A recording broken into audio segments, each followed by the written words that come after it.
Hey guys, and welcome back to another episode of Rome Recap. If you've been tuning in, then you will know that we haven't actually done one of these in quite a long time. And the reason for that being that I had my first year uni exams, Jes has been quite busy with his business, and so we just didn't get around to it. However, we are back now, and we're going to be releasing one a week, and hopefully with a good level of consistency. So what better way to start off but with a nice juicy Rome recap. This week we talked about the OODA loop, so feedback and mental models. We also talked about trying to falsify theories through Popper's law, schemas, reframing failure as growth. We talked about paired metrics such as lagging and leading measures. A big one that we talked about was the world and how it's becoming so convenient.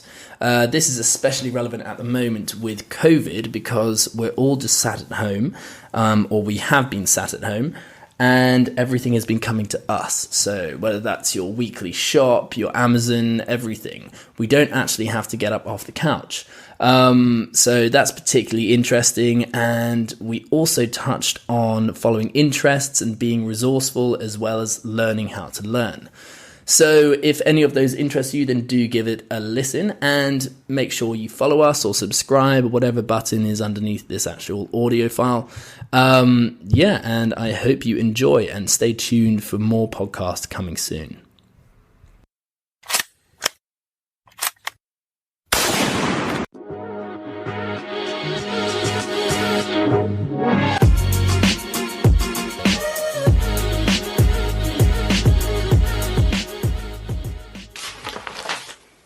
So, Romy recap, Ep.5.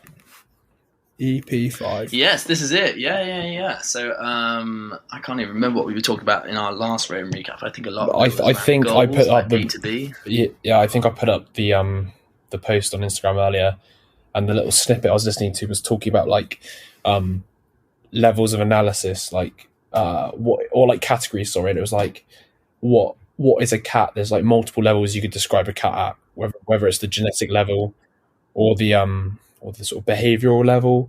And yeah, it does remind me of the stuff that I'm reading now around the OODA loop as well, which is obviously mental models. What is the OODA loop for anyone listening? The OODA loop was created by John Boyd as a way of it's like a learning system essentially, but it's mainly used for military strategy. And it stands for OODA, spelled OODA, and it's what's it? Observe, orient, decide, and act. Yeah, and one of his main things is observe is obviously sort of observe the surroundings, observe the situation, what is going on. Orient then is the most important part, which he talks about, which is this idea of observing what's happening, right? And then when you orient, you kind of figure out how that fits into what you already understand or know. And that's this is where it leads into the mental model thing. My point here was he says that, sometimes when you study a specific subject, so I think sometimes I fall for this quite a lot at the moment with evolutionary psychology. Particularly when you start understanding sex differences and, motivations between sexes and why there's differences in types of jealousy, for example, could be one, right? And what I find interesting is he talks about this idea that you can overuse them and almost treat every single human interaction through this lens of that behavior is because he's this. And he's it's a lot more complicated than that. So the point is here, when you orient, you should test multiple different ways of seeing the world. Because if you keep using the same thing every time, it's like the Charlie Munger thing where every problem you take a hammer to every problem, when in reality, the hammers are only useful for nails. And you basically try and you almost try and mold. You're trying to put a square peg into a circle. Yeah, you try and solve this situation with the same way you've solved every other situation. When in reality, if you think about it, every situation is technically different. There might be similarities, but there's obviously something has changed. And I think it is interesting because obviously, with the new context, it can't fit 100%. A lot of it can. You can take these abstract rules and you can apply it, but it's not going to fit 100% every time. And I think what's interesting is touching on your point. I remember us watching Robert Sapolsky Mm-hmm. and his idea of how to kind of critically analyze something. And he read some, I think it was like some phrases or some quotes from, well-established people in the past, and how kind of ideological they were, even though they were like, experts in their own field, because they were only experts in their one field. It constricted them, and they didn't have an outside perspective. And I remember taking away from that lecture of his that I watched on YouTube was, it once again goes back to the categories thing. It's like you zoom in and you zoom out, but then you also circle it from different perspectives. So he was talking about, what was it, biological, or like something to do with anatomy. And he was like, we're going to touch on this from endocrinology, from pathology, from genetics, from this, and this. And I think by understanding an aspect of truth or a point of truth from many different directions, you can, fill it out more, and you can get the whole picture rather than just one area and saying that's right. It's like looking at a jigsaw puzzle and choosing one piece of that puzzle and just focusing on that, but you're missing everything else around it. You're missing how it fits in, right? Like you're missing how it fits into the bigger picture, or how it integrates with other areas. Yeah, and I think a problem with that is that if you're so set on your own ways, then you will pick the jigsaw piece that fits most with your narrative, fits most with your goal. And that's where it goes wrong, because then you're purposely rejecting all the others. And we've talked about this in numerous other podcasts in terms of like our attentional abilities and how, we pick relevant information, deflect irrelevant information.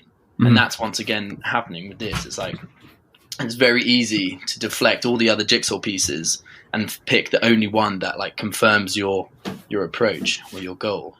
For sure. And this is kind of, is literally what his Orient was about, in terms of, we always like the default is the default back to like what we already see as, how we already evaluate things. We already have like a framework to evaluate.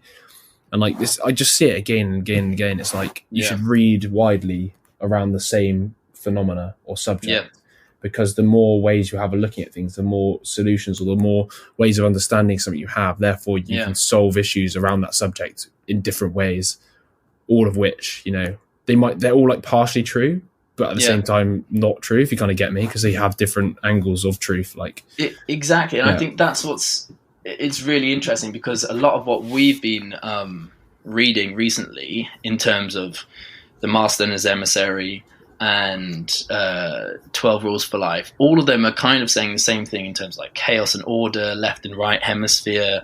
Thomas Sowell touches on this. But basically, they're all just different ways of explaining the same kind of thing. They use different language, and obviously all of their kinds of theories differ slightly. So by learning all of them, you can then kind of approach it and be like, well, why is it slightly different? And then can I find the kind of more abstract truth within all three of those? How do I refine it even more? Sure. And I think by reading more and more and more from, like you just said, in a wider array of things, you get a better abstract I think also you can find out where they disagree, or the points disagree, or the points where things don't quite fit.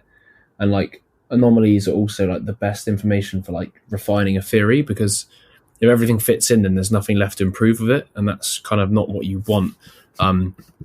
It's really interesting. Well, like in this OODA thing, they recommended a book which I'm gonna try and look at. It was more like increasing your situational awareness, and it was quoting stuff like Jason Bourne about how situationally aware he is. But it's like this idea that like basically every situation you should go into, you should go in with like a baseline of expectations, which we kind of all naturally do anyway, and we should look for anomalies to the baseline.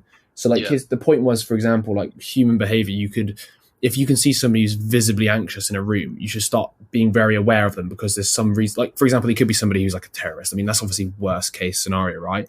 But the point is, like, you need to be aware of these small little anomalies for like, of what everybody should be in the room, or what the whole scenario is. Is there anything here which is like potentially anomalous? Yeah, I think that's the best way of putting it. Yeah.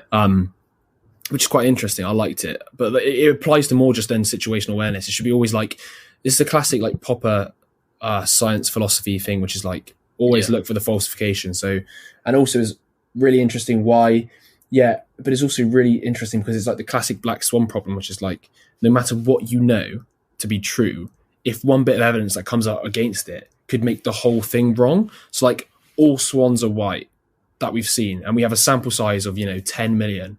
But then we've encountered the first black swan. It's like, shit, they're not all white. Yeah. And there was an example he was using. It wasn't black swan. Oh, that was it. It was, for example, this. Imagine if there was archaeological evidence that humans rode dinosaurs. And his the point was that the moment that happens, it would change our view of our ancestors. Because obviously we thought of cavemen, and we were thought of coming after the dinosaurs, right?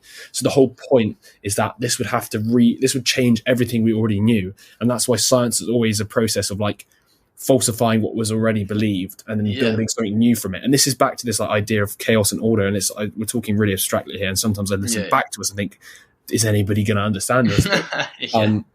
This idea of like, we have this understanding and then this one bit of chaos or this anomaly comes in, for example, this riding dinosaurs, and then the whole theory of evolution obviously is still there, but like you have to refine the history of the human race based on that new information.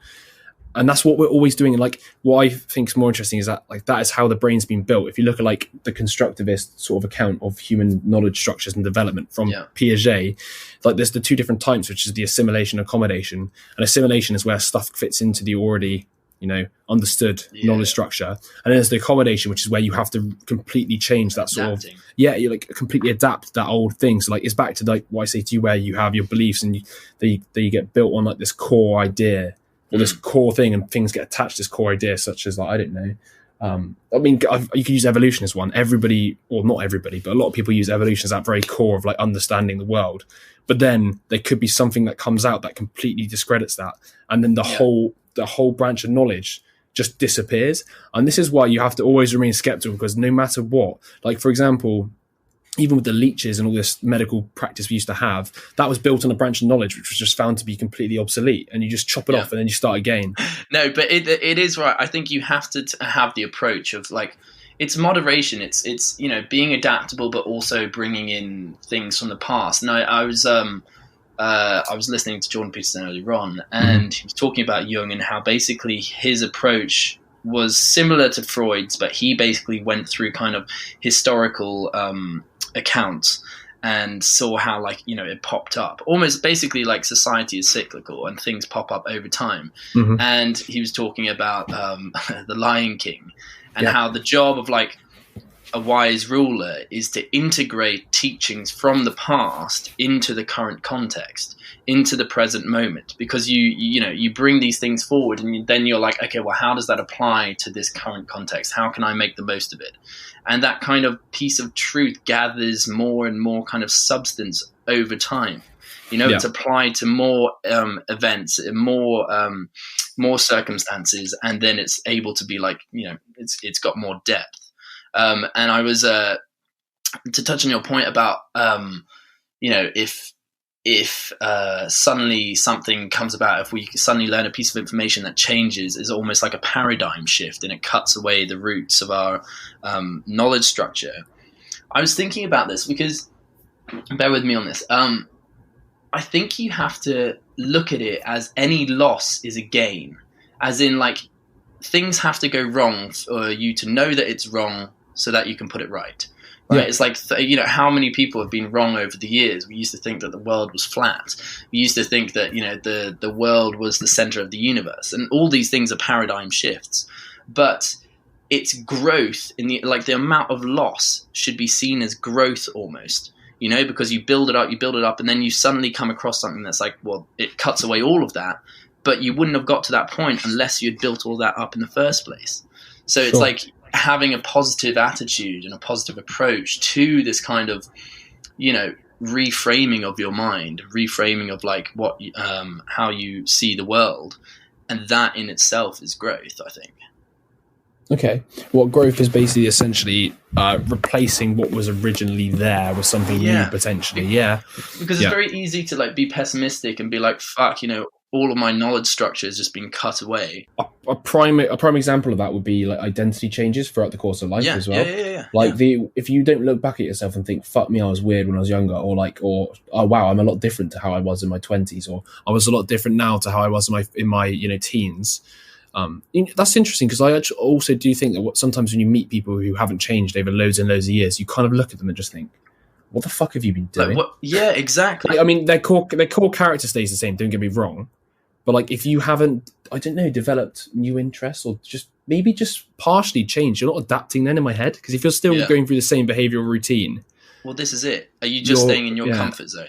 And I think relationships are a prime example, because relationships are individual. We were saying this the other day. Is like, there's no generic relationship, because every person is different, and then interacting with another person who is completely different. Yeah. And like an example would be like my past relationship. It might have been chaotic, but it taught me that it was chaotic. And so I don't regret it, because I'm where I am now and able to have that kind of broader scope and that better vision of what a relationship should be. Sometimes the counter example is like a good thing, like what you don't want. Yeah, exactly. I think that's true. Another example would be when I did my film in Turkey, and like everything went wrong. Everything went wrong. Like, they didn't pay me. There was problems with like my agent, all this kind of stuff. And in a way, it was like the perfect first job, because everything went wrong. So then you have a better idea of how to do it better next time. Of course, I do. I actually do think the counterexample can be more illuminating than. So, for example, this idea of like focusing, or something that teaches you what you definitely don't want, is more illuminating than what you do want. Because, what's the best way of phrasing it? I'm trying to think, because I've definitely seen that idea before, and I liked it too. And I think it could have been a Taleb thing, but it's like, for example, I could give an example as well back to like my last job.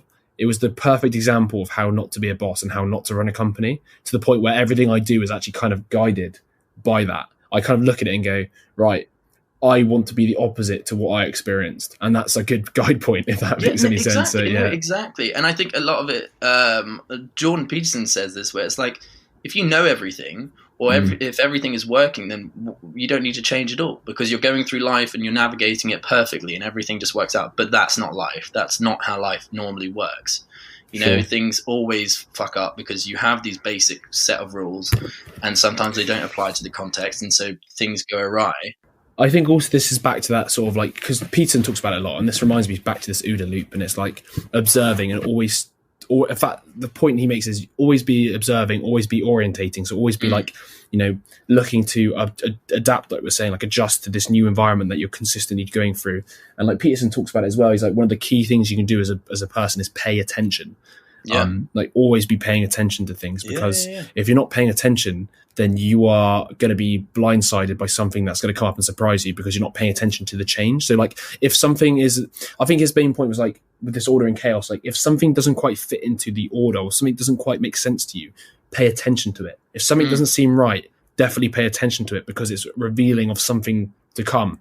Because it's the whole point of the hero journey, he says, is like, the hero is the person who is the only person, in the society who basically sees the tyranny for what it is. So sees how chaos is manifesting itself, like a bad guy's manifesting themselves or whatever, and has the courage to see it for what it is and stand up to it. And it's the same in whether it's like an evil bad guy, or whether it's like a systematic oppression or whatever. It's always the same. It's like seeing things for the truth and not being scared of it. So paying attention to what is actually happening and then doing something about it.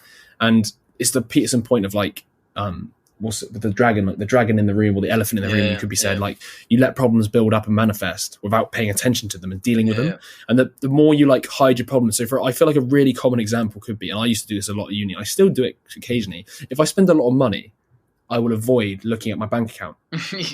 Why? Like, think about it. Literally, not paying attention to your bank account, the only thing it does is it blinds you to the fact that you have spent too much money. Okay, because obviously that's painful, but it doesn't help you adjust, because then you just think, oh, well, I don't know how much I spent, so I can continue spending. That's the kind of thing I think it does. And I think a lot of people suffer from that. And that's this idea of, and like, there might be other examples, but in fact, I'll give you another one.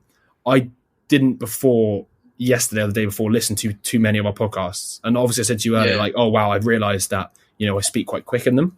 And that's because I've been avoiding listening to myself, because I don't want to pay attention to the fact that I might be portraying myself in a way that I don't like. If that makes sense. So we always, ignore. We just don't pay attention to these things that we think will upend the order of what we. So like the order, I guess, is like, I think I have a lot of money in my bank account. Oh shit, I don't. The order is, I think I can distill my ideas in a podcast well and talk slowly, but I don't. And it's this idea that you kind of see yourself for the truth. And this is why people don't like, watching themselves in video form, because you never really get feedback because you can't see yourself acting in public. So when you finally do, I guess it's different for you because obviously you're training to be an actor, right? But you become desensitized to it because of the fact you've done it. Whereas most other people won't, and they will hate seeing themselves. Why? Because the order, the identity they created will be mismatched to, the actual truth. Yeah. How they see themselves. Yes, exactly. From how they actually are. And only by confronting how you actually are can you try to get to who you want to be. It's like you can be ignorant before you can be ignorant to the fact that you might speak quickly now and then. Okay? Mm-hmm. And then you might get a glimpse of it, like you have done by listening to the snippet.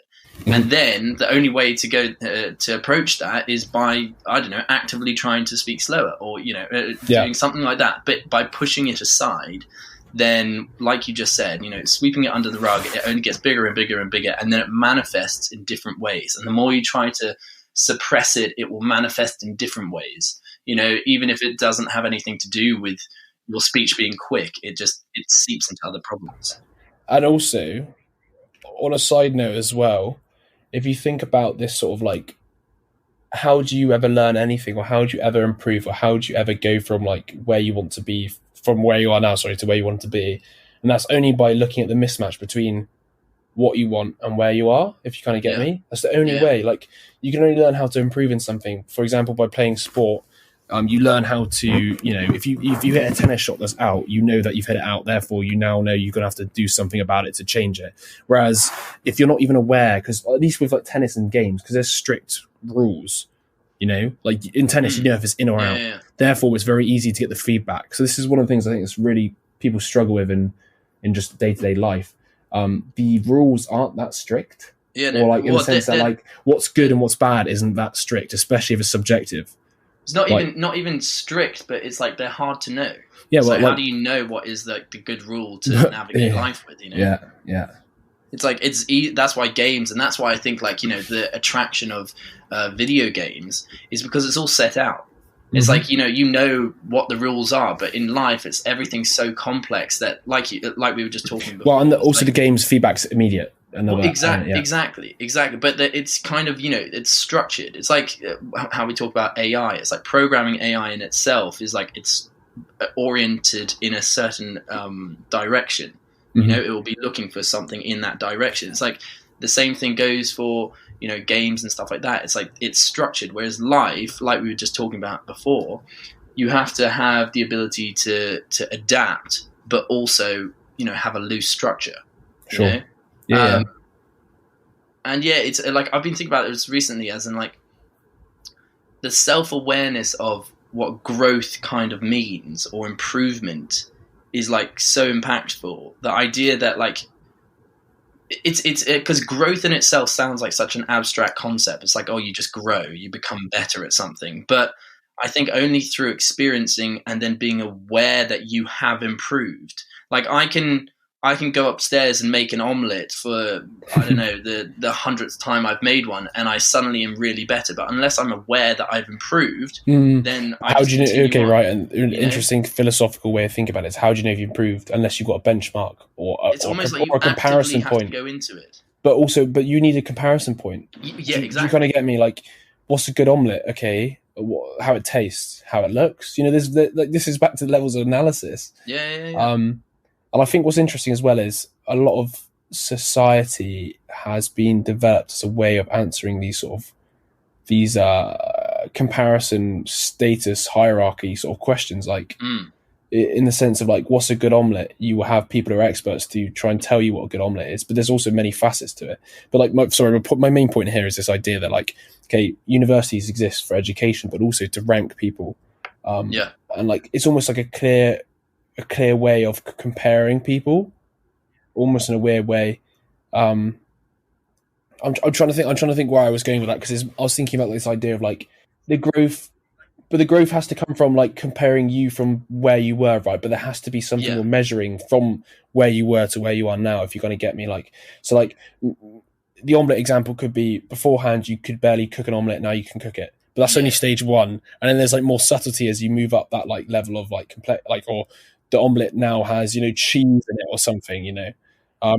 So growth maybe could be understood as something where you can do something more than what you could do in the past. Yeah. Yes, in comparison, basically, like you can do more now than you could in the past. I think that's all it is. Or like, yeah, go. I think touching on your point about measurements and how to measure it, it's like you've got to be careful that the measurement itself doesn't become the aim. And touching on your point about universities, it's like, I think you were saying this the other day to me, but how universities can seem like, oh, you know, we're just churning someone out. It's another point. It's another way to show that the country is improving, but it's not actually measuring the competence or the knowledge acquisition of those people. It's just saying, well, they've got a degree, you know? And that's the thing. It's like you're using the measurement it's become the aim. It's the same with like the what James Clear talks about in Atomic Habits. It's like, although you're measuring the fact that you're going to the gym and you're improving, make sure you're not going for the pure sake of just measuring it, you know? For sure. I think like one thing, this measurement thing is interesting because it does have its uses. Like it really does. Like absolutely. Yeah. You know, like back to what we were saying about the Oura ring, like think like the measurement thing. I think the best way to think of it is not the be all end all, but I do like the idea of measuring because it indicates progress and it allows you to monitor things. But I think I've spoke to you about this before, and I love this idea of like this paired metrics, like paired measurements. So it's not it's a bit like the gym as well. So it's like, how many times a week do you go to the gym could be one of the metrics, okay? But then also, how many reps are you putting in could be another one, because then you're comparing like days gone with also effort put out in a very abstract level, because obviously reps doesn't equal like, because you could be doing, you know, really low weight. But like the point here is you need not just, you know, input metrics, you sort of need as well like the quality as well. So back to this idea of like, in sales, your company could be based on how many sales you're making this month. Or this is the fact, you know, this is a classic example of stock markets. They favor short-term performance. So like, wow, you know, these people smashed their sales targets this year, you know, but in the long run, they absolutely failed it. Like they didn't survive as a company because what they were doing is they were like, and it was also, mate, when I've been studying a lot of like accounting recently, and you would not believe the amount of creativity in the sense of how you can cook books. Like, in terms of like, you can decide when you recognize revenue, you can basically, you know, decide something's an asset and you don't even have to prove its worth. You could be like, that's £1 million asset, but it could be worth 50,000 technically after years of, you know, use. But what I mean is there's so much scope for manipulation. And this is why you always hear these... What you're saying is that you're not going to be paying tax for a couple of years. Oh my God, no. It's just like, basically, the more I learn, the more I realize. It's like that Steve Jobs quotes, which like really invigorates me. It's just like, nobody knows any more than you really. It's like everybody's like playing their own little games. It's what is it like? Don't look up to people, because at the end of the day, they're the same as you. They just like, you know, they just applied themselves to a particular problem. But like, it's more... Stuff is accessible if you really dig deep into things and just ask questions, like even this accountancy stuff. And it just shows that like, it gives this illusion of like, you know, certainty. And like, this is back to the measuring. It gives you this illusion or sometimes of like, I can say progress. I guess this is this is back to the original point of like the gym. It can give you the illusion of progress unless you pair it with something else, or you try and find a qualitative metric as well. It's like with tennis, like for example, what we just said about James Clear, like, you could be measuring amount of hours played in a week. In fact, this reminds you of peak, doesn't it? But the amount of hours played does not equal performance, right? Like it's the same. It's the same with books. It's the same with books. It's like, you know, you could read loads of books, but how many insights are you actually having? How much? And also, how many of them are worth reading? And like, exactly. Do you get me? Or like, how many of them actually have deep insights, and how many of them are full of shit? Because what I've started to realize, quite a lot of them are like selling their own services or like selling something in the future that they have, especially particularly business books. I think. Absolutely. I think. don't get me wrong, there is great books, and this is why actually I'm rereading 0 to 1 at the moment as well, because it's quite a short one on business, but it's like a classic, and like I love this idea of like rereading the great books. I think it's so much better than just reading too much. This is what I find so interesting, because applying the whole the way our attention works and the way that like our goal orientation works is like, you can read a book with a certain question at mind, and then you could literally flip back to like, as soon as you finish it, you could reread it with a different question or a different goal in mind and get a completely different outlook on it. A completely different interpretation, because it's just all fitting into that goal that you have. And so like, the great books are ones that have so much depth to them. For sure. And each time you reread it, you pick up something new. Absolutely. Yeah, for sure. There's plenty out there like that. And this measurement thing, another point that I saw ages ago, which I quite like, it's called like, what's it called? It's called Wittgenstein. The philosopher Wittgenstein. I think his name, that's how you pronounce it. I don't actually. Wittgenstein, is it? Yeah, Wittgenstein's ruler. It's like stuff Taleb goes on about all the time. So the idea is that let's quickly find it here. There's a really good resource on it. I can't remember. So the best way to explain it is like, when you measure something, are you measuring the thing itself, or are you measuring the quality of the measure? It's like the measure. So like his point is like, if you had a faulty ruler, is the ruler revealing more about the thing you're measuring, or revealing more about the ruler? So basically what it means is, if somebody makes really far-fetched comparisons, it tells you more about their academic competency than it does the actual thing they're trying to say, because they're trying to draw, they're basically measuring the wrong things, if that makes sense to you. Yeah. No. Which I thought was really interesting, because it literally links into this, like, if you focus too much on measuring specific things, you forget that there's more to it than just that specific measurement. And this is back to this fucking like analysis point as well.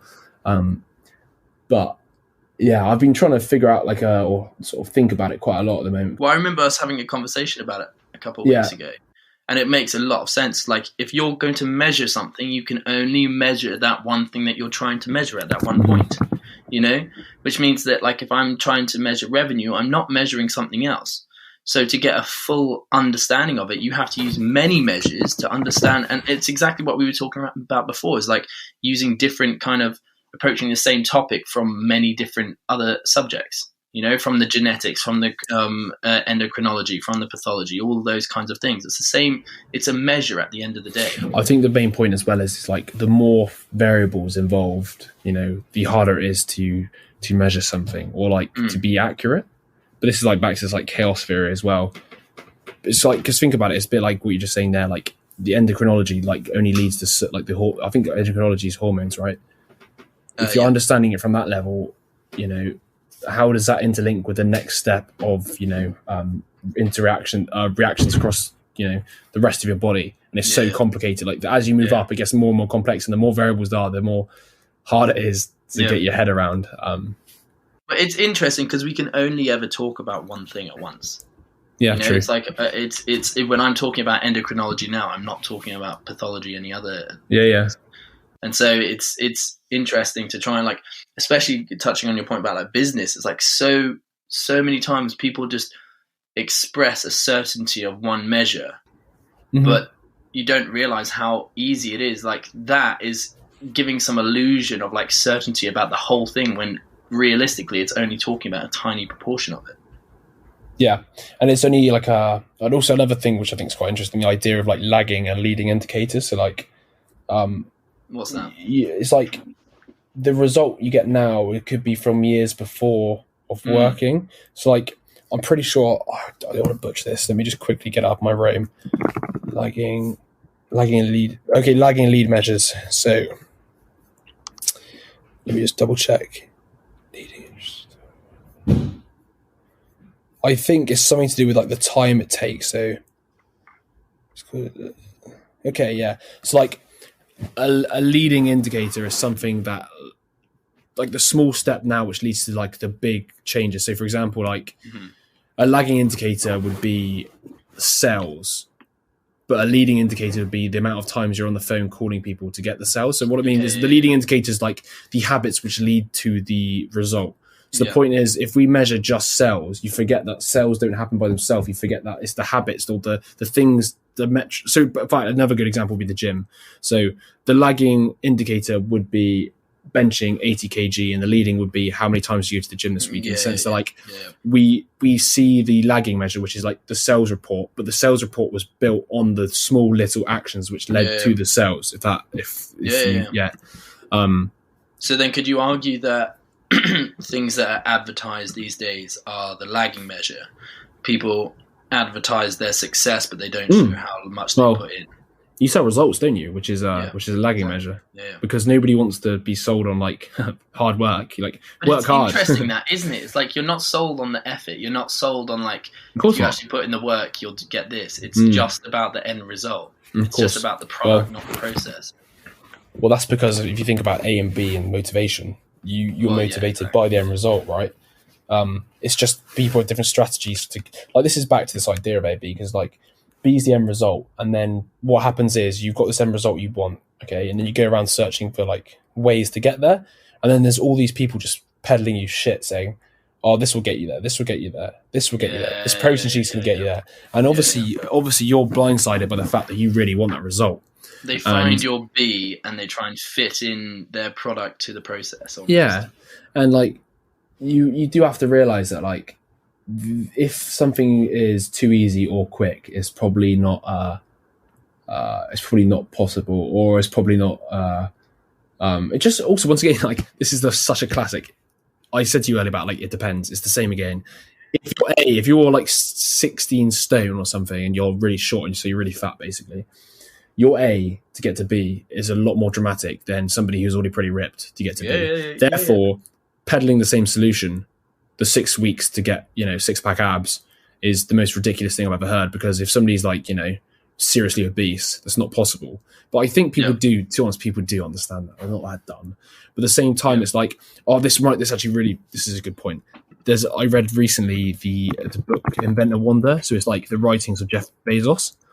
And I think I sent it to you. So wait, where is it? A PDF or? No, I might have sent you this about achieving high standards. So and it was like this idea that he says, this is it. So first you have to recognize like what good looks like. So Second, you must have realistic expectations for how hard it should be. So his point is, so he says, if you have unrealistic expectations about things, you won't put the sustained effort in. So the fact is, when people say to you 6 weeks to get 6-pack abs or this to get fit, they created unrealistic expectations. And basically what happens then is once you don't see the changes happening very quickly, you just get disheartened and you stop. So if anything, the like 6 weeks to abs and all this sort of stuff is actually poisoning people's minds, because it's creating false expectations, which in my head, I have at least two ways. In fact, I just said two without even thinking it through. But one of them is you then get depressed and you believe it's your own fault for not getting there. Yeah. And then I guess, and then the two would be the fact that you end up rebuying this more like you basically adapt to one of their new diets because they'll peddle you another new diet. Say, this didn't work for you, try this. But like it's really interesting that Bezos like literally said that about his like work culture. It's like, do you know what? We aim high and we need to know what good looks like in this like area that we're going for. But at the same time, we must have like he was like most people think that they can master a handstand in 2 weeks, but in reality, it takes about 6 months of daily practice. That's the type of thing we're talking about here. So if you don't have the relative like. If for example somebody said, I want to be like a millionaire by a certain time frame, like if you really go, I mean obviously there is some level of ambition which could help you get there if you really constrain it, but for the majority of people it won't. So having realistic expectations of it and realistic ways of getting there is the classic, or is the only way that you're ever going to sustain motivation. Because when something comes in like or something doesn't materialize as quick as you want it to be, you will just give up, because you'll be like, well, I thought I could do this in this time frame, and now that I'm not, I must be a failure, or I'm not doing it right. Well, this is it. It has to be relative to your point A. You've got to figure out where you are, and then like for instance, if someone is selling a 6-pack, get a 6-pack abs in a month, okay. yes, you can get a 6-pack ab, but at fucking hell. Am I saying it fucking weirdly? The 6-pack abs. Yeah. That Yes. sounds weird to me for some reason. It's maybe it's because nobody says it really. Do you want 6-pack abs? A 6-pack. Yeah.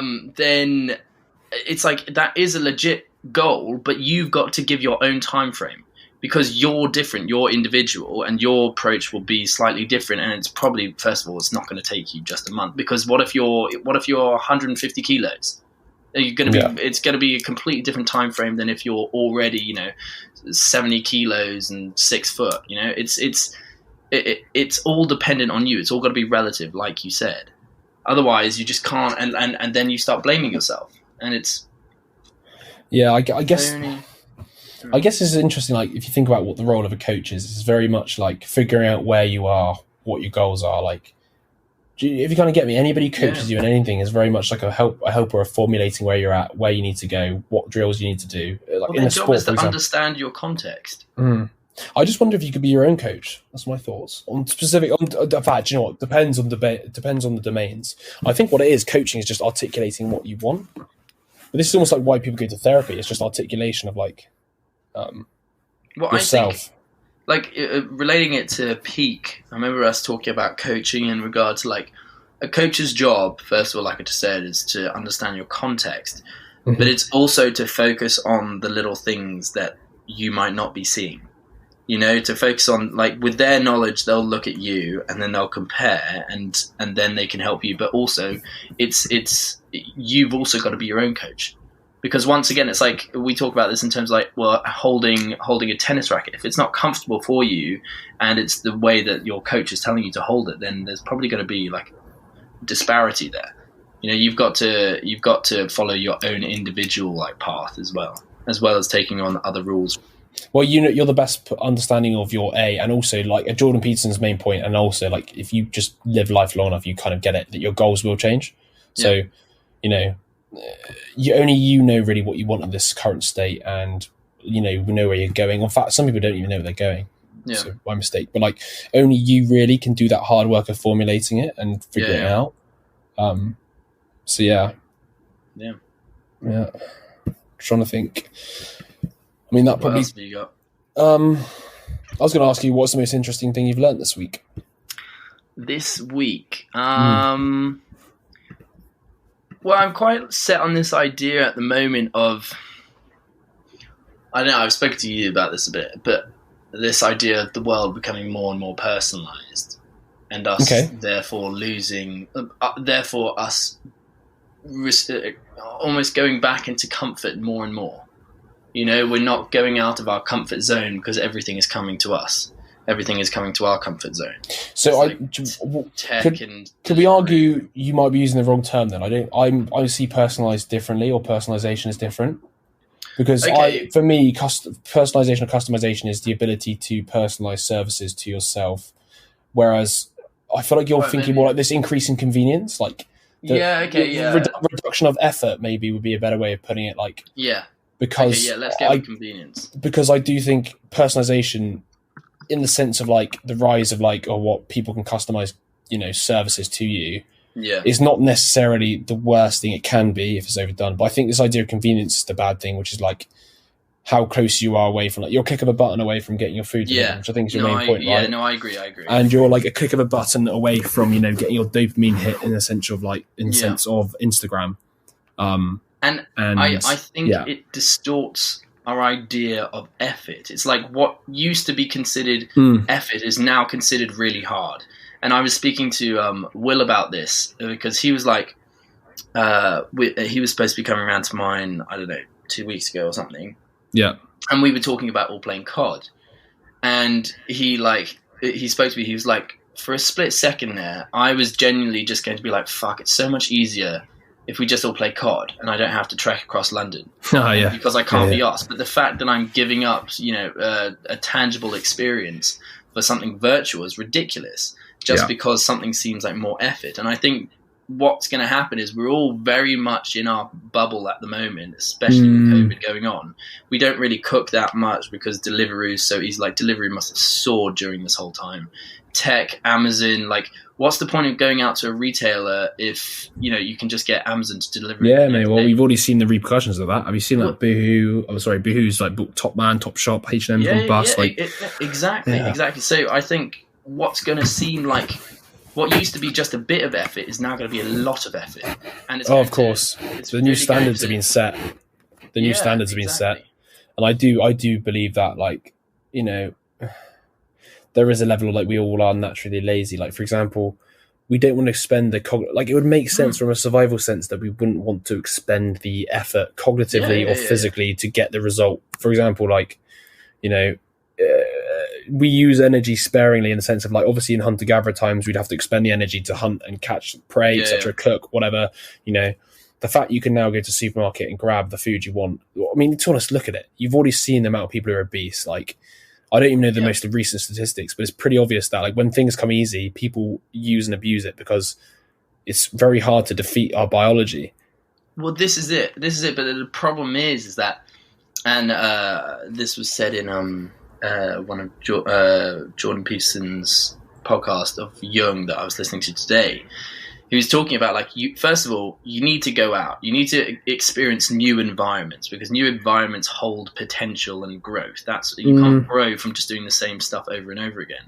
And he was saying that, like, on a physiological, like, level, physiological demands of new experiences and environments, your genes get turned on and they encode new proteins and things like that. So it's like you need new stimulation. You can't have just the same repetitive thing. And it's you know, from 12 Rules for Life, he talks about how it's so much easier to go down than up. It's so much easier to fall on our comforts and be lazy and things like that. But the growth comes from overcoming that, you know? That is the adversity in itself.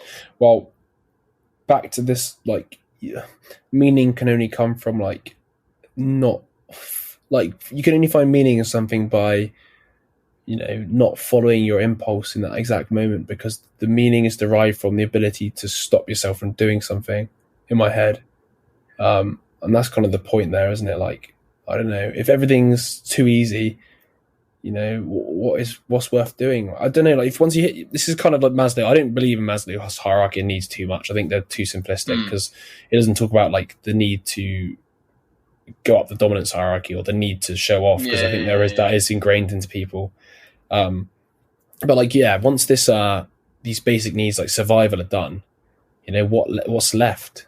Well, that's exactly it. And it's like, you know, it's I always come back to that thing of, you know, solving bigger problems first.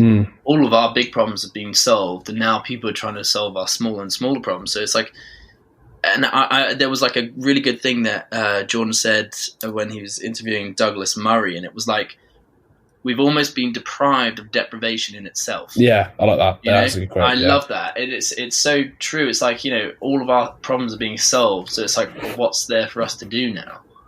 You know? Yeah. What's left? Yeah, and it completely changes the dynamics of society and how we all interact. It's like, and I used to hate it at school when people said CBA because, like, I don't know, I guess I've got a different outlook on it, but I used to hate it just because I was like, what? Like, you know, putting in a bit of effort and getting more reward from something is worth it in the long run. You know, otherwise we're just always impulsive. I do think that the putting the effort can only be put in once you know you've got clear on where you want to go and what I think that's the big problem. The more I think we have as a society, we have the problem of a lot of people, you know, so our goals are almost set by society in terms of get a good job, you know, earn a good living. Like, think about it. How sad is that? That's the fucking the crux of people's lives. So do people not have want more? Like, what I mean is, like, where is the aim? And I see people complaining about this quite a lot. And Peter Thiel talks about in 0 to 1. Like, we've become like an aimless world. Like, where the fuck are we going as a species? Like, you know, where's the, like, oh, we're going to sit on our laurels, binge watch Netflix. You know, these are like the prime, you know, top companies in the world because they're giving us what we want. But, like, where's the, like, you know, the attitude towards progression. Like, I mean, obviously Elon Musk is probably a good example, but like, where's this like, let's get to fucking space. Let's like solve the riddles of the universe.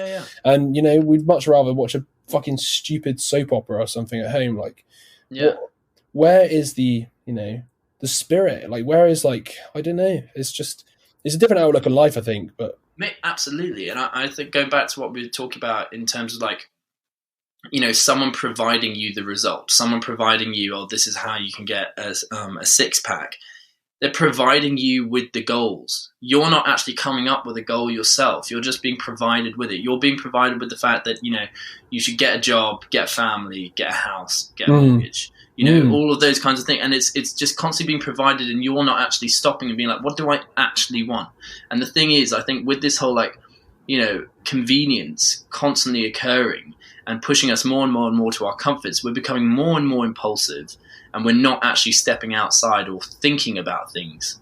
You know, we're not actually like stopping and being like, okay, well, what do I actually want to do right now? Because it's so easy to like what I find nuts at the moment is when you meet someone who reads, it's rare. It's actually rare for you to come across someone. They'll be like, oh yeah, no, I'm quite an avid reader. The classic thing is like, they don't have enough time, but just don't have enough interest, man. Well, even podcasts now, things like podcasts. Yeah, okay, they're on the rise, which is good. But, it's just like, it's so interesting. Well, I think this is back to like the framing of like the use of reading. The utility of it's been destroyed by school. So like people think reading as like, oh, boring, school because of school, education's boring. It's so true. I'd argue I really like this frame. I was thinking about it recently. Like, how would you sell reading to people? I like this idea of it being a portal into like, you know, into the mind of like a really smart person, or like a portal into a better version of yourself, or a portal into a different way of viewing the world, or anything which, like, think about it, it's back to any sales. Like, you need to like link the activity to something that's going to transform them from something more desirable. So, you know, it's a book is a portal to greater intelligence, or a portal to changing a life.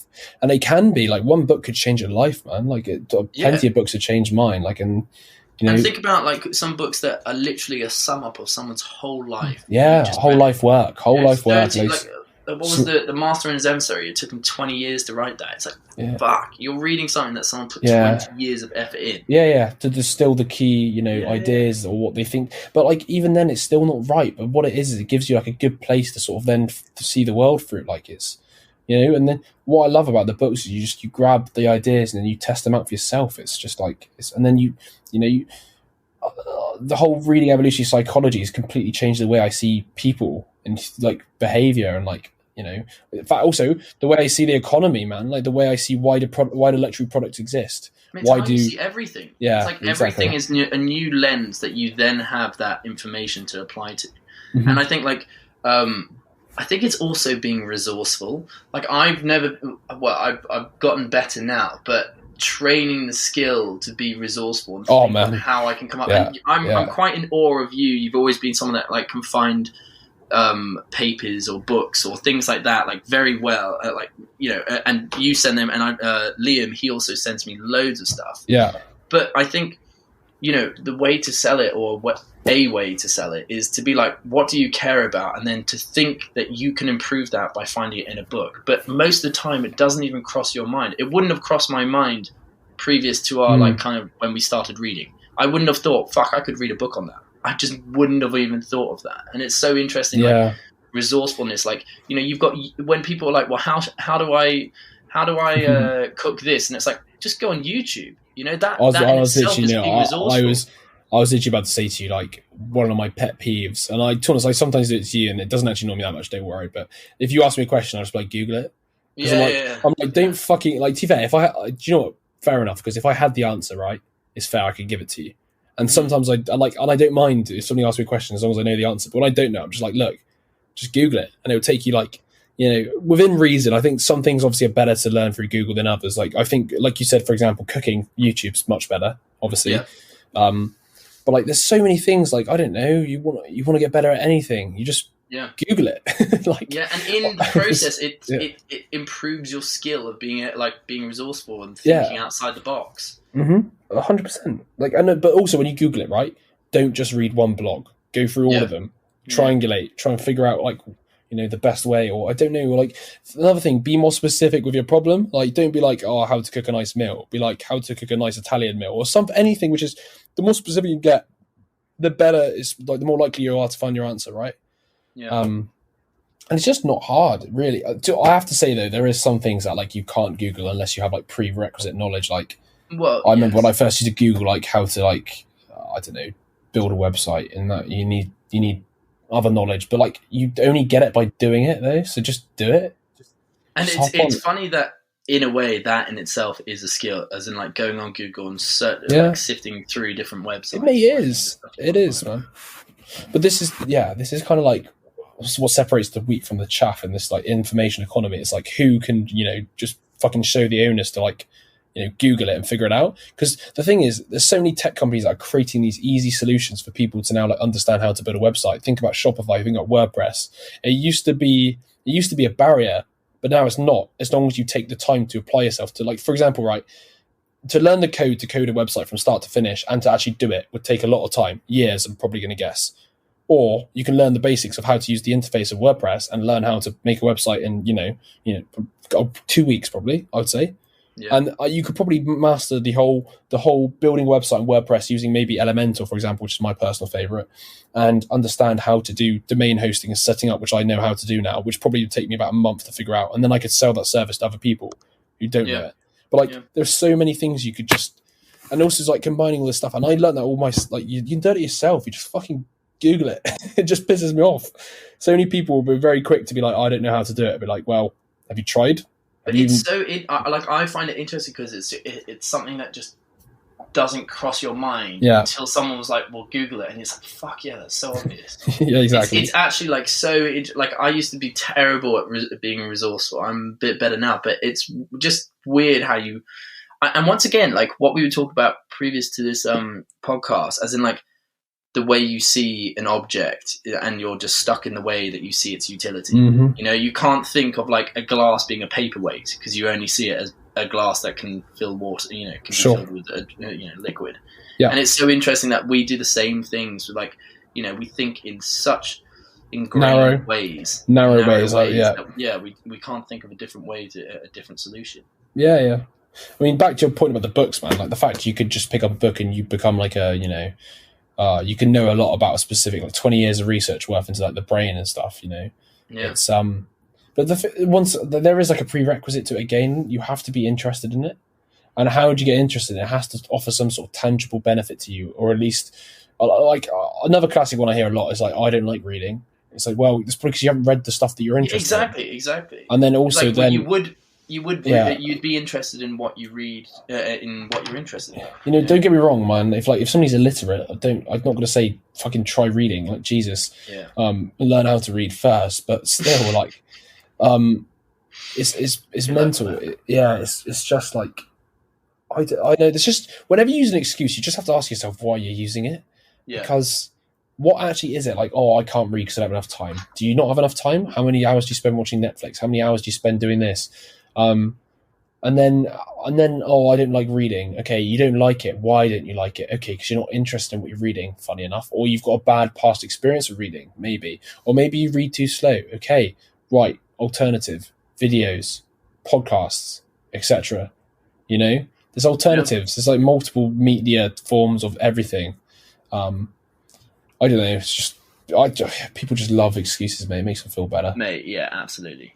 Heck, I make excuses. We all do. Like, but it's just catching yourself when you do it and then trying to fucking solve it. Or actually, maybe the best way to think about it is like, is it worth your time to fix this problem sometimes? Like, I get that. Like, for example, actually, I you don't need to send me money for this, but wise words, I updated a plugin 2 days ago and it fucking broke the back end of our site so we couldn't get on it. Shit. So I got a guy, like, I literally evaluated like, how long is it? Like, I knew I could figure it out. It was like, how long would it take me to figure out how to get onto like, the hosting access and restore from, a previous saved file. And I was like, do you know what? I could figure it out probably in about 2 days. And I was like, do you know what? Do I have 2 days to give to this? No.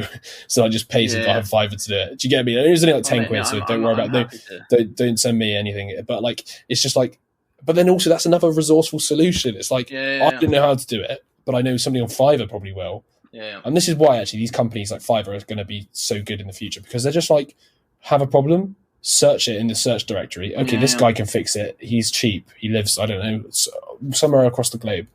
Nice. Problem solved.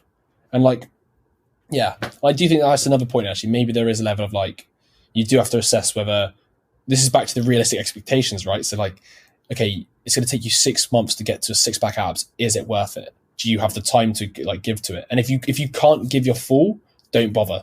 Yeah. Do you kind of get me? Like, if you really can't live up to what's necessary, if you can't pay the cost which is necessary for the result, then don't bother and find another way. Or find another solution. Like, okay, I can't afford to be lifting. Like, for example, right now I've got a pretty bad wrist. I could be like, well, what can I do instead? I could do other exercises, you know? But yeah, I think that was all the points, to be honest. Like, I think it is interesting because going back to your point about like, you know, how to get into what you're interested in or how to get into reading. Like I personally found that, you know, reading something. What was your first book, by the way? I can't remember. What was your first book? What was the first book that got you into reading? It was about lucid dreaming. Oh, sick! Yeah. Yeah, but it was weird because someone, I think at my acting school or something, mentioned lucid dreaming, and I'd never heard of it. Yeah, I remember that. I actually do remember that period. Like, you were talking to me quite a lot about it.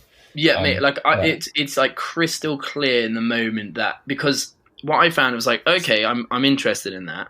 I bought a book. I read it. It kind of blew my mind. Not because like the book was amazing, but it kind of just like gave me a whole nother area of knowledge that I hadn't thought about before. And so then I read more, and then it spread into other areas. So then I found that interesting. So then I read, you know, a book in that area. And then I think what happens is as you start to read more, you start to acquire, and this goes back to what we were saying earlier on, as in like the self-awareness of growth and the importance of growth. Okay, yeah. You know, and I think I was able to see, it's like, fuck, okay, before I read this book, I only had this knowledge, and now I have this knowledge. And it's and then you kind of fall in love with just the idea of growing and improving. Yeah, you know? 100%. Yeah. Like for me, like looking at a book, like a bookcase, right? For me, like this is what I find interesting, right? We would look at a library and see like a limited potential. Yeah. And somebody else would look at it and go, boring as fuck. Yeah. No, and that is literally the difference between us and somebody else. It's the idea that we can see the opportunity within the book. Yeah. Or we can see the opportunity for growth, for development, because we've experienced it and we've become aware of it. And that's where it comes from. Like, we are aware and we're conscious of the opportunity that these books provide us. And I don't know, it's mental how, I struggle to sympathize or empathize with somebody who doesn't get that. But then I was like that for so long in my life. Like, it's really hard to understand when that flip switch. I think you have to have a good route in. You have to have a good pathway, and that is like, you know, just following an interest at the time. You know, even if it's like, if you're into sport and you're reading like a sports biography, you know, it's that was my way in, and I think that's a pretty good way in for most people, because otherwise no one can just come up to you and be like, oh, reading's so beneficial, and it's like, meh, like, you know, the only reading I've ever, because like you said, it's like school kind of crushes that. School kind of crushes that curiosity. And so the anchor that you have to reading is like, oh, well, I had to read this book at England for English, and it was fucking boring. And also, I have to say, like, it wasn't even just the boringness. Like, back when I was, I still remember it, like analyzing text and like doing that classic thing where it's like, oh, the curtains are blue because of the fucking emotional, mate, honestly, like there is some level where I think, like, stop the analysis, you stupid prick. Like, because if you went into and analysed, it's back to like the signal vs noise. Like, if you just analysed everything, it's fucking noise. Like, look for the signals. Look for like the main plot events. Don't look at the bloody colours of things, because they're not meant to be meaningful, really.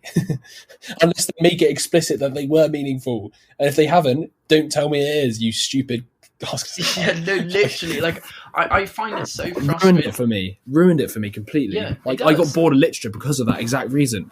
But I think it comes about because someone is giving you the goal rather than you having the goal. Someone, like, you can't make someone do something. I've actually just realised the value of it. Sorry, it's like interpretive frames though, isn't it? It's like they help you interpret it in a different way. And maybe for some people, they get excited about how they can read a book and interpret it in multiple ways. And, you know, that gives you that creative flair, you know, if you kind of get back to what we're just saying. But I think you have to be interested in it. in doing it. I like being forced to do something like that. Like, I don't think you really acquire the the benefit. You don't see the point when you're forced to do so. You never see the benefit for yourself because it's being impressed upon you, and you don't. Yeah. And unless you like accept that, but most people don't, especially if you're like a teenager and you can't see the reason for it or the benefit of doing it, then most of it is just like almost rebelling. It's like just doing it for the sake of doing it and not actually. It's once again, it's like learning information rather than understanding. You're not learning like why to look at something like this. You're not looking at why you should interpret something differently. You're just doing it.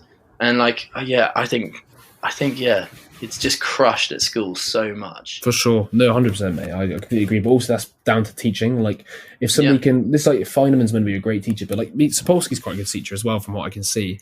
Anybody who, like, you know... do you know what teaching is performing to a degree? There's a level of it where, like, your enthusiasm is infectious. Your ability to present things in an interesting, engaging, curiosity-inducing way is, like, you know, put to the test. Because... it is like there is ways you can say things and frame things to make things more interesting, like drawing weird comparisons, like what's faster, this or this, or like I'm thinking out loud here. So like, I remember seeing it was really interesting. It was like this idea of like comparing the speed of human running to animals. I didn't know where it would fit into school curriculum, but just like anything where you can just give them a bit of information, which is like this is back to like the anchoring and the hooking and stuff. Like give them something that's interesting and memorable, you know. Something that would be like, oh, I didn't realize that. That's a cool idea, or like that's a really interesting fact. That's a really interesting way of looking at things. Like I don't remember any of that happening at school. Like, mate, fucking hell, I didn't even realize like differentiation and stuff was all to do with like, you know, understanding change in things. Like, oh man, it's taken me to now and to realize this shit. Like, how bad are they at teaching if I didn't realize that? Like, I guess. Well, I think this is a really good point because, like, I thought about this earlier on in the week, as in, you can't tailor education to the individual. Like if you've got one teacher and they've got 30 students, she can't go around teaching the same thing 30 times. So what you need to do is you almost need to understand, you need to teach someone how they learn and then teach them to apply that to, or teach them how to translate what the teacher is saying into the way that they can learn it. You know, once again, it goes back to the whole like self-teaching thing. You know, that's the most important. But people learn in different ways. And the sooner they learn how they learn, you know, then they can apply that to what the teacher is teaching them and learn to translate that into a way that they can understand it. Because, you know, we all learn differently. Like I found it so interesting at maths because you could have like music on in one ear and you could listen to Mr. Baker talking about maths and it would go in, and I had to fucking write up pages of shit and it just still wouldn't go in. What with maths? But that's my point, as in like everyone's got a different way of learning, and the sooner you clock on to how you learn, you know, then that's really important, because if you're not taught that, then I think what's really interesting, what I found with my coding experience so far is like I find learning, well, first of all, it's the feedback thing, but it's really interesting when I make mistakes. I'm so much more attentive and learn better when I'm like making mistakes. So the coding is quite cool because it's like I put in the wrong syntax or whatever, and it just immediately flags up as like your syntax is wrong. And then I have to like think so intensely like what I've fucking done wrong. But like I like that. It's like flow state.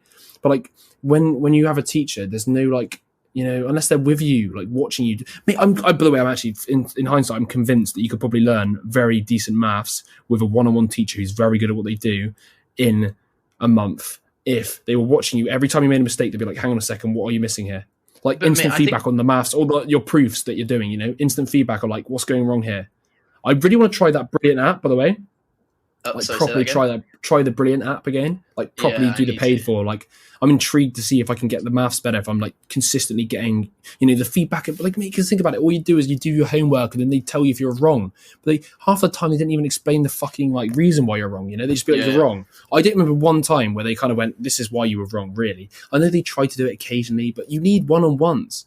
In my head, there's no way. This is it. Like we just said, you know, a teacher can't teach 30 people, but if they're teaching one, then they can, translate it. It just reminds me, actually, Abby Waycock. You remember when she used to ask those questions? She basically was taught one-on-one in the sense that she always asked so many questions and she got them answered. That that was it. Yeah. No wonder she got the best mark in hindsight. Yeah, literally, she did ask so many questions, but that was good, and that clearly clearly worked for it, didn't it? Yeah, exactly.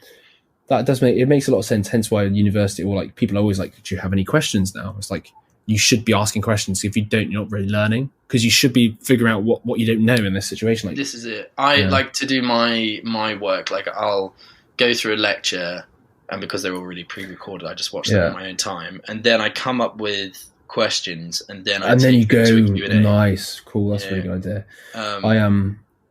Man, I'm going to read that critical thinking book. I think that's going to be one of my next ones. Yeah, I'm really going to try and get through it, because I really want this idea of like just destroying like arguments, or just looking at them and being like, I can separate what's true from what's not by just looking at it. Like, what are they actually claiming here? I like this idea of like presuppositions and like stuff that's left unsaid, but they presupposed it. If you kind of get it, because then you can really figure out, like, you can get really clear in your thinking if you start realizing that you're presupposing certain things. Yeah. So yeah, I'm excited for that, because I do think critical thinking as well in this day and age is like a superpower. So yeah, absolutely, especially with like a surplus of information. Yeah, for sure, mate. Oh, what was it? We're going on quite a while, so we'll wrap it up in a second. But I love this idea of like, I've been thinking quite a lot about it. This idea of like language framing things, in the sense that like, I still haven't read this book, and I've got it and it's on my shelf, and I really need to get around to it. But it's the myth of mental illness. And this idea that I really want it. When you frame something as an illness, you're putting it in the category of like, infection. Do you kind of get me? And I think the whole crux of the book is there's no such thing. Yeah. But what I mean by this, in terms of the language, is the semantic, or the way you explain something, basically, constrains the thinking. Because if it's a mental illness, then it has to be treated with drugs. Yeah. Because how would you treat bacterial infections? Antibiotics, for example, like, the understanding of like viruses and infections and the way biology fights it, right? That if you apply that mechanism to the brain and say it's a mental illness, therefore, you have to deal with it the same, because the problem hasn't been formulated correctly. It's been used as an analogy or a metaphor compared to what it was, or compared to what it's similar to, but back to the metaphors frame things. Like, if love's a journey, these love's a collaborative work of art, or love's a battle. They frame the way that they highlight the aspects of love which is like that, and they downplay the other aspects. But it's like, that's the mental illness. It plays up to like the fact that they might act erratically, but it downplays the fact that actually, is it solved by pills, or is it solved by therapy and understanding how they've been socialized? Or, I haven't even read the book yet, but like, it just interests me so much, because it constrains your thinking when you use language in that way. Mate, absolutely. I had a big talk. I had a big talk like this with Anya, in regard to like people today, especially, and it's almost like mental illness is almost like the new social thing. Ooh, it's so big, and I'm not saying that it's not out there, but my point is that so many people are going around and they're like, I have anxiety. Don't get me started. Can you remember the South Park episode when he's like, everybody gets fucking anxiety? Like, shut up, you stupid prick. Like, we all get it. But this is exactly it. It's like, everyone has it. And it's like depression. Okay. It's like, everyone can get depressed. There are people who are genetically predisposed to get depressed, but there are very few, they're a small percentage. Ooh, and so when you just say that you have anxiety, you're putting yourself you're putting yourself in the same box, in the same category as someone who's extreme, and there's no difference then. So it's like, what do you treat someone who's only slightly anxious, which is everyone, okay, because everyone experiences it, as if they're someone who's got like chronic anxiety, and the same with like depression. And I think that's why I really want to read that book. But another point I wanted to make, when I was I had my research group meeting on Wednesday, and my professor said something really interesting. Was like, they would talk about synesthesia, which is like, it's not really a disorder, but basically where there's different types where you can apply smells or colors or things to like, touching things, or you see like words and different colors and things like that. But how do you know whether that's a disorder or whether that's a spectrum? Are people Agreed. just slightly better in that than others? And the same goes with like one of his points is like facial recognition. And it's like, some people are really good at face recognition and some people are bad. But does that mean that they have a disorder if they're really bad? And I can't picture I can't picture faces. Yes, I agree, mate. Mate, honestly, this is such a good point. It's a spectrum once again, isn't it? And where's the grey area? Where is the grey area where autism kicks in as well? Like, once again, you're on the they call it a spectrum for the reason. You're on the spectrum. Okay, it's the same with the anxiety and stuff. Like, but the problem, okay, right? I think basically this is back to this is why you're going to love Taleb, mate. You really, really, really need to read. If I was you, start with Anti-Fragile. He talks about the intervention bias. Yeah. We are so predisposed to act when something's wrong. So the sense of when you go to the doctors, instead of realizing that your body's got one of the best defense mechanisms ever, in the sense that it will defeat most things that go wrong with you without antibiotics, you know, he's like, the problem is medical doctors and everybody, they have to do stuff. So like, if you go to the doctor with problems where you're like, I'm so anxious all the time, right? Okay. Which also could be confused emotionally, because there's obviously an emotional range of anxiety, and it could be confused for many things. You could feel like it's not a clear definition of anxiety, and everybody's version of it's different, if you kind of get me. But besides that point, they have to do stuff. They can't just be like, oh no, you don't have it. Like you don't have anxiety at all. And then they'll be more anxious because they'll be like, what's wrong with me? I don't have anxiety. So they have to treat it. And the point here is, like, we are so predisposed to take action when something's wrong, rather than sit back and let, you know, time do its course, that we actually harm ourselves more. And that's like his main thing. Like, he's like, we step in too early. We really do, man. Like, I honestly think, for me, like I will happily sit there with like any sort of illness until it gets proper serious. Like, you know what I mean?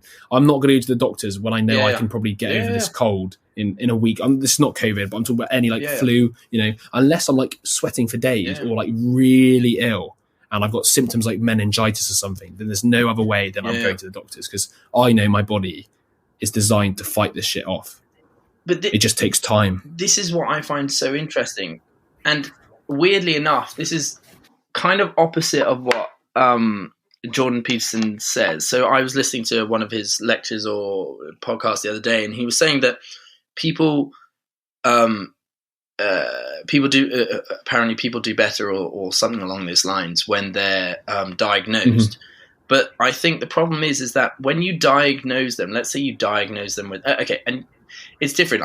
I'm not sure if you can diagnose someone with anxiety even if they're only slightly anxious. But the problem is that if you know that, then you have an excuse for why things don't work out. You have an excuse for, like, if something doesn't work out, then you have something to blame, rather than figuring out what was actually the core reason for why something didn't occur.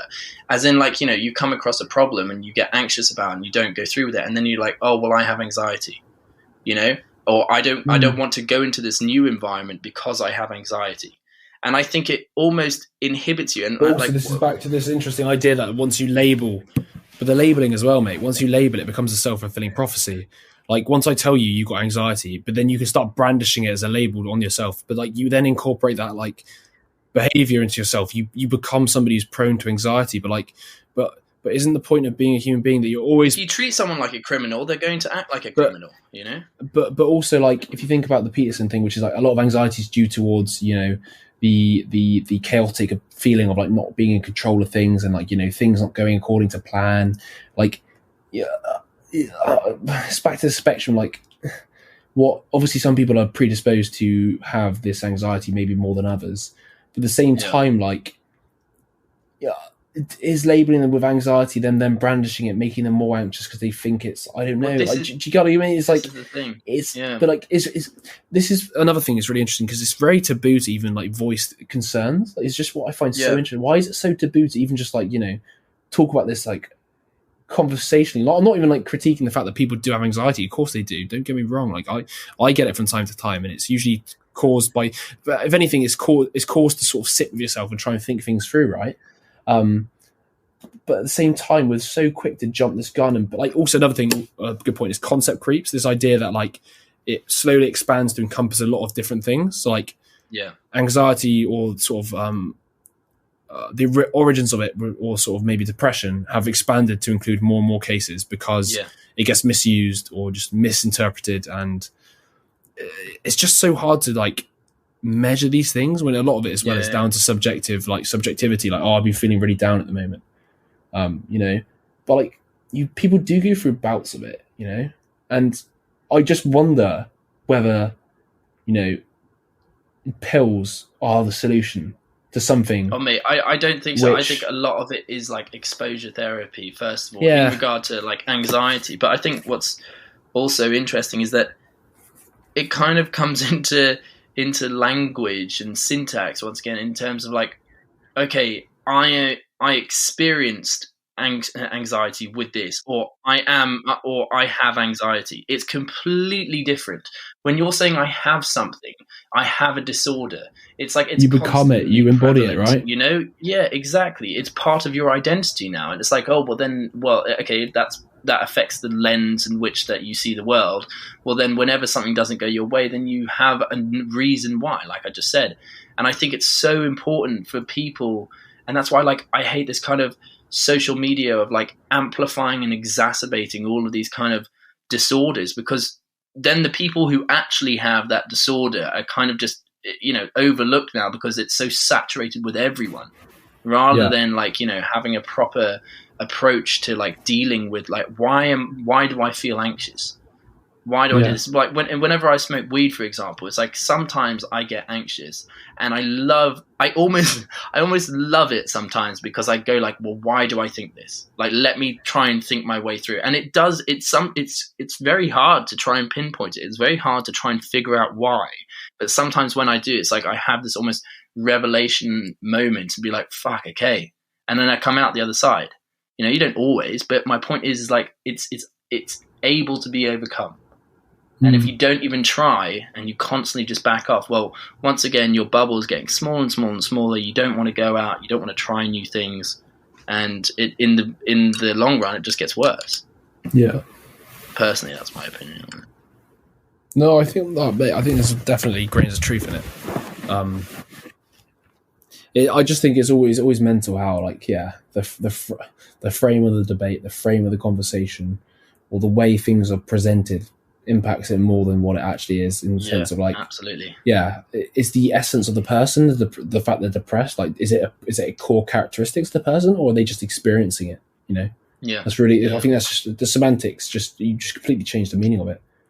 Like, are you behaving morally wrong, or are you morally wrong?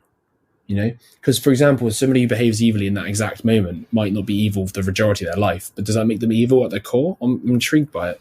Because it's like separating the behavior from the person. People can't deal with the nuance, though, mate. People can't deal with the nuance. And on that, I think we're gonna finish. I've just seen that Peterson's released a podcast with Gadzad, which I'm going to be interested in listening to. That'd be pretty. That'd be pretty. I need to do the Matt Ridley one as well, so plenty to delve into. You may get on them. They're good. But that was good, mate. That was a nice chat. Yeah. Well, that's a wrap.